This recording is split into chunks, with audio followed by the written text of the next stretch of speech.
Hi everybody, Andrew Ainsworth Golf Academy here. As always, thanks for tuning in, thanks for watching. Like the video if you like it. If you don't like it, then don't like it, I suppose. But I hope you do. Anyway, let's tell you what we're going to do today. We're going to talk about a topic which is misunderstood sometimes by a lot of golfers, not been explained properly to them. Really important when you go for custom fitting, that you get this sorted out and you get it correct. What we want to talk about today is the lie angle. Okay, so lie angle. What's the best way to talk to you about lie angle is to use one of Ping's diagrams here. So, here's the lie angle. Okay, the angle between here and the ground determines the lie angle of the club, yeah? Now, if a club sits too upright, as you can see, toe of the club sits off the ground. First bit of the club to strike the mat or the turf is going to be the heel, and the ball will want to go left. So we've described that as the lie being too upright. Okay, so club sitting a little bit like that, to exaggerate it. Toe up, yeah? Heel strikes the ground, club closes. We go to the other extreme, where the lie is too flat, toe digs in, okay, opens up the club face, ball wants to go to the right predominantly. And so what we're trying to do is we're trying to find something in between there where we've got the correct lie angle, which should hopefully ensure that most of your shots go straight. Now obviously lie angle is one of many factors in a custom fit. Shaft flex, shaft length, type of club, grip size, all those factors affect how a club's going to play, and often operator error is another thing which we've got to account for. We're not always going to make perfect golf swings. We're going to do things like we might come over the top, or we might get the club face open and closing. All that stuff's going to happen. But the whole point of custom fitting is just trying to get this club sitting correctly.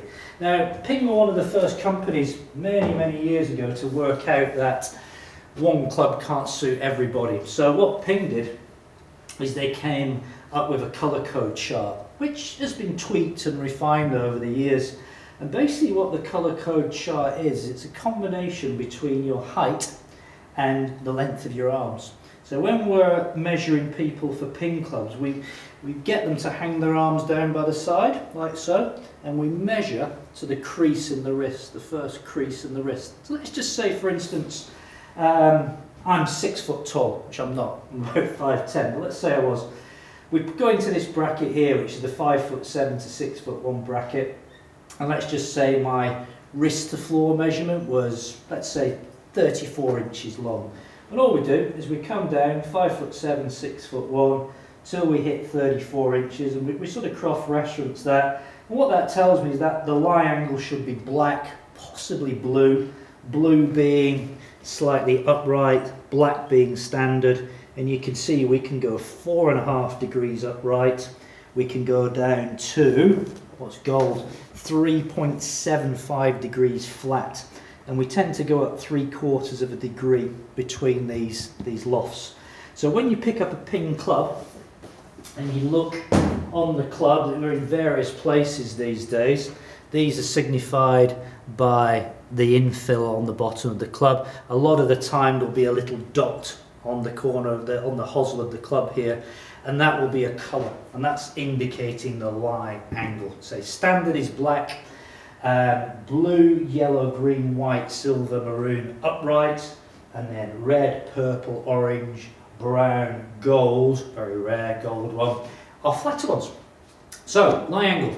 The other question I get asked a lot about is, can you change the lie angle? Now, certain clubs you can put in a loft and lie machine. Forged clubs you can put in a loft and lie machine, and you can alter the lie of the club. You can make it more upright, you can make it flatter.